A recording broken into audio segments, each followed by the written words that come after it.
John Piper çox maraqlı bir söz deyib. Çox xoşlayıram bu müəllifi. Onun hələ 86-cı ildə yazdığı kitabda beləncə söz deyilir. İbadətin əsas məqsədi Allahın izzətini bəyan etmək və ona aid olmağın sevgisini bölüşməkdir. John Piper deyir və John Piper bu sözü müqəddəs kitabdan alır və öyrənir ki, bizim bərabər toplaşmağımızın məqsədi var. Məqsəd bundan ibarətdir. Biz bərabər Məsihin cəmiyyəti olaraq bir yerə gələndə biz Allahı izzətləndiririk və Allaha aid olduğumuzun sevincini bir-birimizlə paylaşırıq. Bir-birimizi ruhlandırırıq, bir-birimizi həvəsləndiririk.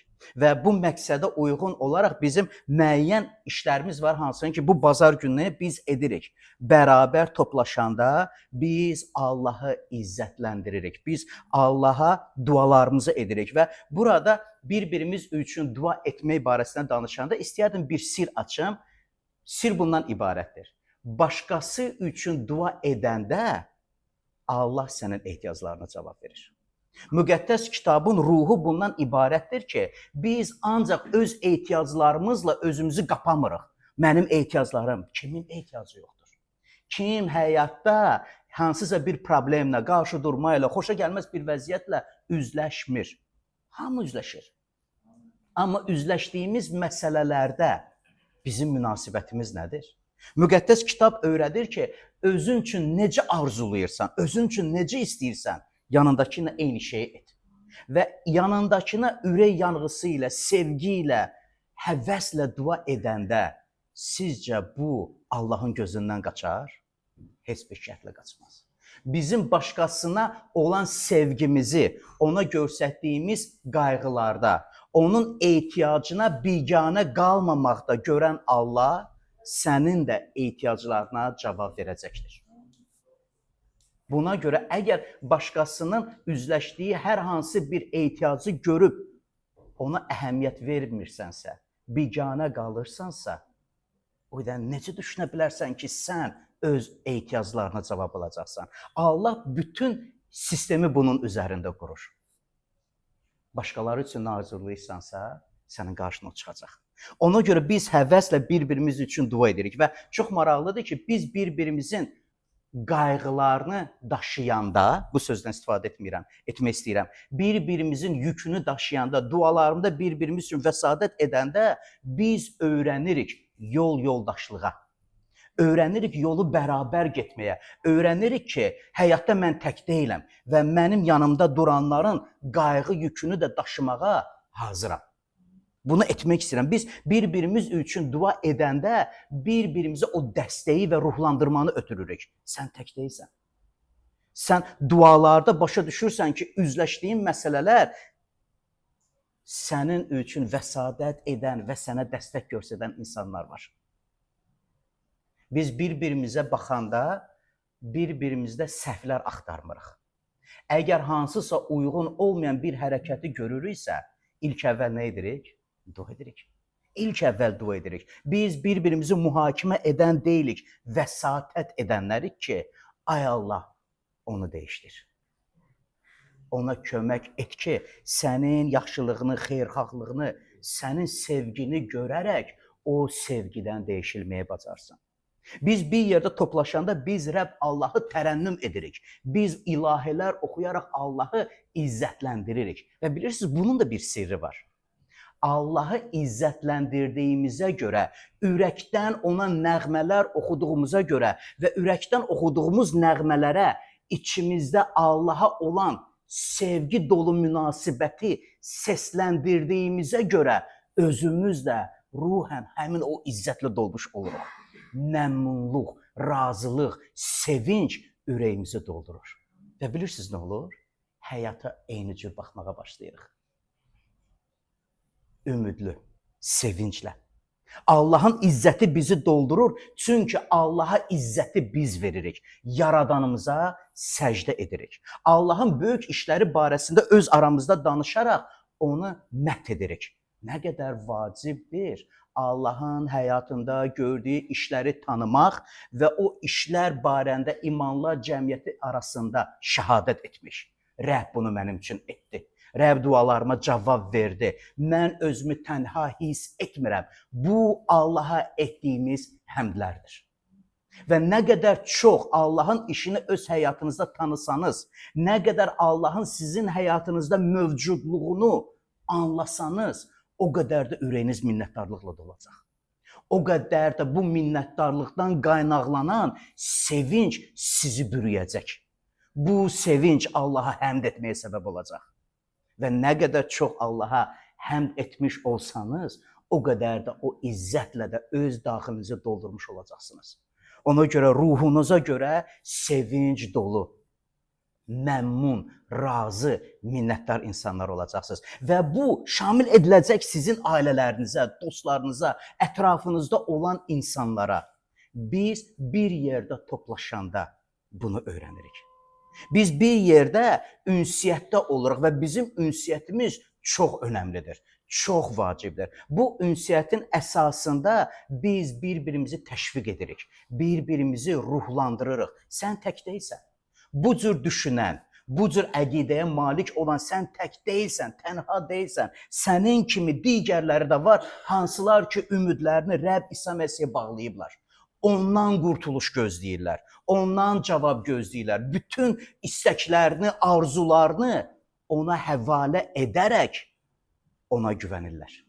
Biz bir yerdə toplaşanda Rəbb İsa Məsihə güvənənlərin toplantısını təşkil edirik. Biz bir yerdə toplaşanda Rəbb İsa Məsihin həyatında gördüyü yaxşı işləri tanıyanların icmasına qoşuluruq. Onlarla bərabər onu izzətləndirmək üçün. Ona görə biz bir yerə gəldikdə imkan axtar. Bu imkan burada bizim ünsiyyətimizdə var. Bu imkan bir-birimizə xidmət eləməkdir. Və mən deyirəm, indiki dünyada kiməsə xidmət eləmək üçün sadə bir söz, amma səmimi bir söz nə qədər vacibdir. Sevgi dolu baxışlar insanı necə dəyişdirir? İnsanın münasibətini, ruh əhvalını dəyişdirir. Olur sizdə elə.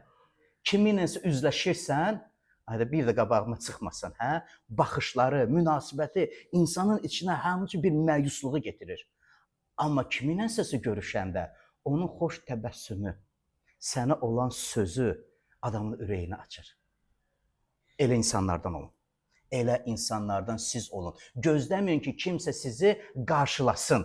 Siz qarşılayan olun. Mən deyirəm, nə yaxşı idi, Biz içəri daxil olanda hər dəfə bizi kimsə qarşılayır, yox? Hər şey xoş gəlmişsən deyir. Adama xoş gəlir, yox? Kimsə səni qarşılayır. Kimsə sənin gəlişini gözləyir. Həvəslidir səninlə görüşməyə. Bizim bərabər yığışmağımızda səbəblərdən də biri budur. Səni burada gözləyənlər var. Ünsiyyətdə olmaqdan zövq alanlar var. Ona görə biz öyrənirik buna. Biz öyrənirik ürəyimizi Allaha açmağa. Biz öyrənirik və bir yerdə ona görə öyrənirik müqəddəs kitabdan. Müqəddəs kitabın təlimini götürürük ki, o təlimə uyğun olaraq da yaşayaq. Ona görə bərabər yığışanda müqəddəs kitabdan ayələr oxuyuruq ki, o ayələr vasitəsilə özümüzü kəşf edək. Öz ürək niyyətlərimizə diqqət yetirək. Özümüzü sorğulayaq. Başqasını deyil, özümüzü sorğulayaq.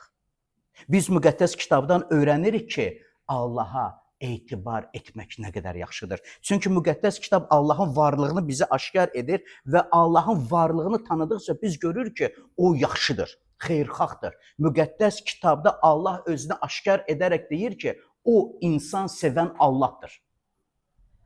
Necə o Allaha tərənnüm etməyəsən? Necə o Allaha tərənnüm etməyəsən? Allahın bizə olan münasibəti bizə rahatlıq getirməkdir. Bizim həyatımızı pislikdən, zülmətdən azad edərək özündə saxlamaqdır. Biz bunu öyrənirik. Müqəddəs kitab vasitəsilə biz bunları öyrənirik və bilirik kimə aidik. Bizi sevən və bizi özünə cəlb etmək üçün özünü qurban verən Rəbb İsa Məsihə aiddir. O nəinki özünü bəyan etdi və dedi ki, mən buradayam, mənim yanıma gəlin. Müqəddəs kitab deyir, yox, Allah belə etmədi. O özü bizim aramıza gəldi. biz bacara bilmədiyimiz, ona dönüşünü anlamadığımız halda o dönüş yolunu bizə göstərən oldu. Biz bilmirdik ki, günahlardan necə azad olaq. O isə o azadlıq yolunu özü bizə göstərdi. Özünü bizə aşkar edib cəlb etməklə. Ona tərəf döndükdə isə gördük ki, tamam başqa bir həyat var.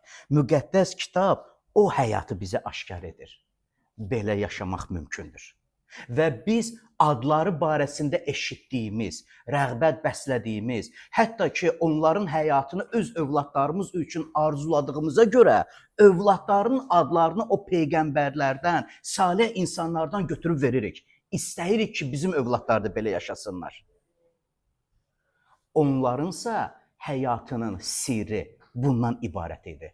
Onlar Allaha güvəndilər. Onlar bütün düşüncələri ilə, bütün varlıqları ilə, bütün ürək niyyətləri ilə Allaha bağlı ömür yaşadılar. Ondan geri çəkilmədilər. Allahın öyüd nəsihətini hər şeydən vacib tutdular. Sual. Allahın öyüd nəsihətini sən də onlar kimi öz həyatın üçün vacib tutursan? Onlar hətta öz həyatlarını qıymadılar. Maraqlıdır. Onlar hətta öz həyatlarını qıymadılar. Onlar öz həyatlarından keçməyə razı idilər. Tək ki, Allahın sözünü öz həyatlarında pozmasınlar deyə. Sual. Sən də bunu etməyə hazırsan? Həyatımdan keçərəm, amma Allahımın sözünü pozmaram. Allahımın mənə verdiyi nəsihəti hər şeydən və hər kəsdən özüm üçün üstün tutacağam. Onlar bunu etmək ilə müsbət şəhadət almış oldular. Allah özü onlar barəsində şəhadət etdi. Onlar həyatlarını Rəbbə bağlamış oldular. Onlar Rəbbə güvəndilər. Onlar Rəbbə sıxındılar. Nə qədər insanlar var ki, bunu etməyə bacarmırlar. Nə qədər insanlar var ki, hələ də Rəbbə tərəf dönməyiblər. Rəbb isə hələ də çağırır. Hələ də onları özünə tərəf dəvət edir ki, onlar da pislikdən azad olmağı bacarsınlar. Maraqlı bir şey müşahidə etmişəm. Yəqin ki, siz də bunları müşahidə etmişsiniz. Həyatda müəyyən bir ürək yaraları alan insanlar bir müddət keçəndən sonra eyni yaraları başqalarına verirlər. Həyatda müəyyən bir ağrı yaşamış insan nə üçünsə sevdiklərinə o ağrını özü də bilmədən yaşatmış olur. Azad olmaq istəyirlər, azad olmağı bacarmırlar. Onlarda güc yoxdur bacarmağa. İstəsələr də sanki bir mexaniki bir hərəkətlər edirlər. Öz içlərində yaşadıqları o acılığı yaşadırlar digərlərinə. Acı həqiqətdir, yox. Acı həqiqətdir. Rəbb isə çağırır, Rəbb isə çağırır, mənə tərəf gəlin. Həyatda müəyyən bir əziyyət çəkmiş, həyatda müəyyən bir yük altında israf çəkmiş insan nə üçünsə əlinə fürsət düşən kimi kiminsə də üzərinə o yükü qoymaq istəyir. Mən deyirəm, bəlkə də bir doğru olmayan bir nümunə, amma ki, bizim mədəniyyətdə çox görsənən bir nümunədir. Hansısa bir qız ailə qurduqda qaynana ocağına gəlir, qaynanasından gileylənir, qaynanan mənə zülm edir, incidir, tələbkar olur. Bilirsiniz nə olur? İllər keçəndən sonra özü də bilmir necə qaynanasının yerini almış olur. Nə qədər oğlan uşaqları var ki, atalarından şikayətçi olurlar, atam uşaqlıqda belə etdi, özləri də bilmədən illər keçəndən sonra atalarının onlara etdiklərini öz balalarına yaşamış olurlar. Kim azad elər bundan? Müqəddəs kitabda isə çox maraqlı bir söz deyir. Ey bütün yorğunlar və yükləri ağır olanlar, mənim yanıma gəlin, mən sizə rahatlıq verərəm. Maraqlı sözdür, hə? Dəfələrlə yəqin bu yerləri siz İsa Məsihə iman edənlər oxumusunuz. Bəlkə kimsə bizə qoşulanda ilk dəfə bu sözləri eşidir, amma İsa çağırış verir və bu çağırışı ancaq ilk dəfə eşidənlərə demir. Bizə, onun adına iman edənlərə də onu deyir ki, mənim yanıma gəl, məndən uzaq düşmə. Həyatda üzləşdiyin çətinliklərdə qarşı durmalar, xoşa gəlməz vəziyyətlər məndən ayrılmağına səbəb deyil, əksinə mənə tərəf gəlməyinə səbəbdir. İsa deyir, mənim yanıma gəlin. Öz gücünə yox, İsa deyir, mənə güvən. Həyat yükünü mənə təslim et. Həyatda üzləşdiyin xoşa gəlməz vəziyyətləri dualarında dilinə al. Bunu etmisiniz? Xoşa gəlməz vəziyyətləri, səni narahat edən, incidən, ürəyində yara qoyan, hər dəfə yadına düşəndə ruh əhvalını dəyişən məsələləri dualarında dilinə al. Ya Rəbb, bu məni incitdi, de. Bu mənim xoşuma gəlmədi, etiraf et.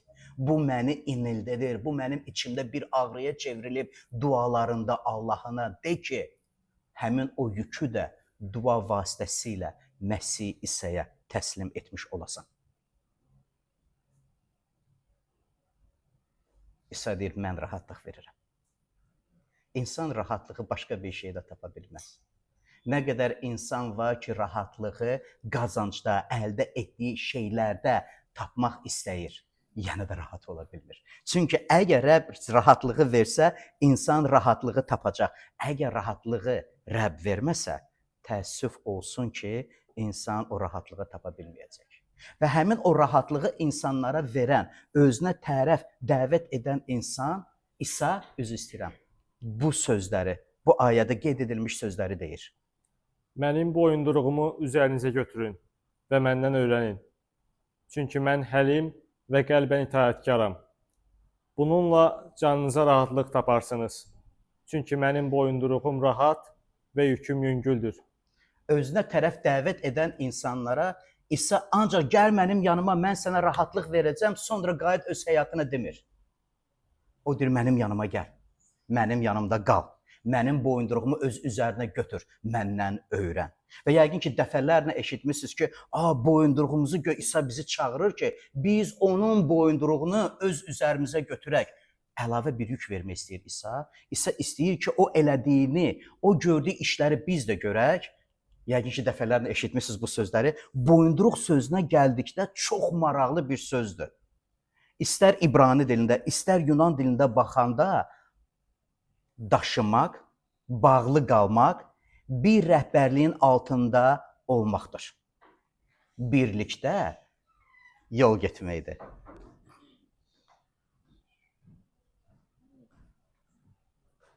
Maraqlıdır. İsa deyir, İsa çağırış verir. Mənim boyunduruğumu götür. Mənim boyunduruğumu götür deyəndə İsa demir ki, mən sənin üçün bir yük hazırlamışam.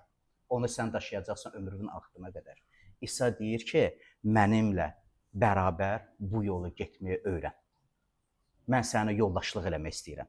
Mənim rəhbərliyimi qəbul elə. Mən getdiyim istiqamətdə sənin də özümlə aparacam. Çünki boyunduruqla bir-birimizə bağlanmış olduq.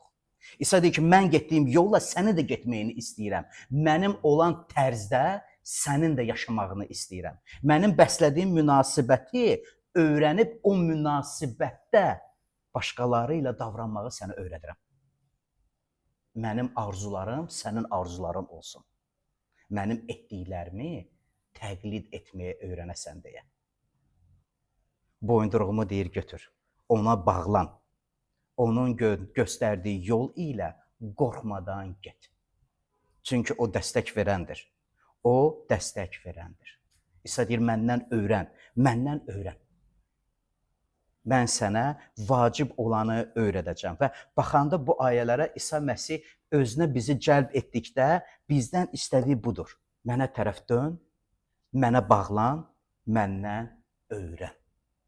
Ya Rəbb, nəyə öyrənək səndən? İsa eyni ayədə cavabını da deyir. Həlimliyi və qəlbən itaətkar olmağa. Məndən öyrən. O deyir, onda canınıza rahatlığı tapmış olacaqsınız. İstəyərdim John Stott'un sevdiyim müəllifin sözlərini diqqətinizə çatdırım. İsa insanları yalnız iman etməyə deyil, onun xarakterini öyrənməyə və həyat tərzini mənimsəməyə çağırır. Maraqlı ifadədir. İsa çağırış verdikdə ancaq mənə iman et və sonra çıx get demir. İman et və yanımda qal. Bütün ömrü boyu bərabər yoldaşlıq edək. Hər dəfə bu barədə və buna bənzər sözlərdən istifadə edəndə mən deyirəm, biz məsihçilər maraqlı sözlərdən istifadə edirik. Bizim cümlələrimiz maraqlıdır. Allahla yoldaşlıq etmək. Heç bu barədə düşünmüşdük? Allahla yoldaşlıq edə bilər, hə? Allahla yoldaşlıq etmək. Bizim ağlımızda Allah barəsində o formalaşmış düşüncə bir istehkam kimi dayanır, onu dağıtmalıyıq. Allah göydədir, göyün 7-ci qatındadır, öz müqəddəsliyində və izzətindədir. Bütün yaradılış ona izzət və həmd edir. Mən isə 8 milyarddan biri, üzləşdiyim çətinlik yükünü özüm daşıyıb qutarandan sonra isə Allaha üz tutanam. Əslində müqəddəs kitab deyir, elə deyil, elə deyil. Müqəddəs kitab maraqlı bir ifadə verir ki, ulduzları saya bilərsən. Yox ya Rəbbim, kim ulduzları saya bilər? Yazılıb ki, Allah hər ulduza ad verib, o ulduzu adı ilə çağırır. İbrahimi səhraya çıxardır, səhrada olan qumların dənələrini saya bilərsən? Yox ya Rəbb, onu kim saya bilər? Mümkün deyil onu saymaq. Rəbb isə hər şeyin sayını biləndir. Bu sözlər Allahın sadəcə rəqəmləri yaxşı bilməsi məsələsi deyil. Məsələ bundadır ki, Allah səni tanıyır və sənin həyatınla maraqlıdır. Əgər Allahın bizə olan bu qədər xoş münasibəti varsa, o münasibətə biz necə cavab veririk? Ona bağlı qalmaqla. Ona bağlı qalmaqla. Ya Rəbb, sənə necə bağlı qala bilərik? Səmimi dualarımızla. Səmimi münasibət ilə, üzləşdiyimiz hər bir vəziyyəti özümüz daşımaqdan öncə dualarda Allaha səsləndirməklə. Ya Rəbb, mənə kömək et. Bunun öhdəsindən gəlməyə. Və mən deyirəm ki, əslində həyatda bir çoxlar şeyləri ilk dəfə yaşayırıq, yox? İnsanlar ilk dəfə məktəbə gedir, ilk dəfə universitetə gedir, ilk iş yerləri olur. Ailə quranda ilk dəfə ana ya da ata olurlar. Hardan öyrənə bilərik biz bunları? Necə yaxşı ana, necə yaxşı həyat yoldaşı, necə yaxşı ata ola bilərik? Müqəddəs kitab bizə öyrədir. Müqəddəs kitab bizə öyrədir. Necə ola bilərsən? Və öyrəndiklərimizi ürəyimizdə qoruyub, saxlayıb, onu yaşadırıq. Bu bizim Allaha bağlı qalmağımızın sübutudur. İsa deyir, məndən öyrən. Məndən öyrən həlimliyi, məndən öyrən təvazökar olmağı. Bir çox insanlar üçün həlim olmaq zəifliyin bir əlamətidir. Müqəddəs kitab isə deyir ki, həlimlik Allaha güvəndir. Həlimlik Allaha güvəndir. Allaha etibarın səsləndirilməsidir, həyat tərzidir. Qolunun gücünü nümayiş edən, tərsliyin hikkəsini səsləndirən, sözü üzə deyib qıpqırmızı dayanan deyil. Allaha güvənən, Allaha etibar edən və Allaha etibar etmiş insanlardan nümunə götürərək onların tərzində yaşayan olaq. İsa deyir, mən qəlbən itaətkaram. Mənim kimi o. Özünü mənim iradəmə təslim etməyə öyrən. Məhz bunu etdiyimizə görə, öz həyatımızı Məsih İsa'ya təslim etdiyimizə görə biz dualarımızda bu sözü deyirik. Mənim deyil, sənin iradən olsun. Nə qədər güc var o sözlərdə. Nə qədər böyük bir məna var o sözlərdə. Həyatda tək deyilik. Rəbb İsa bizim həyatımızın havadarıdır. Bizim bələdçimizdir, bizə istiqamət verəndir və istiqamət verdiyinə görə bizi öz cəmiyyətinə getirib ki, bir-birimizdən öyrənək, bir-birimizə dəstək verək, bir-birimizi onunla bərabər ömür yaşamaq üçün təşviq edək. Gəlin bu yolumuza davam edək. Gəlin bugünkü ibadətimizi bu mövzu ilə bağladıqda, Rəbbə tərənnüm edəndə ürək sevinci ilə bunu edək. Sevinərək Rəbbi tərənnüm edək. Qoy bizim bütün ürəyimiz, bütün canımız, bütün düşüncələrimiz ilahilərin sözlərini qoşularaq Allaha xoş bir təqdimata çevrilsin. Gözəl bir sövqata çevrilsin. Və Allah deyir ki, dodaqlarının bəhrəsini mənə ver. Bu qurbanları istəyirsən. Gəlin elə də edək.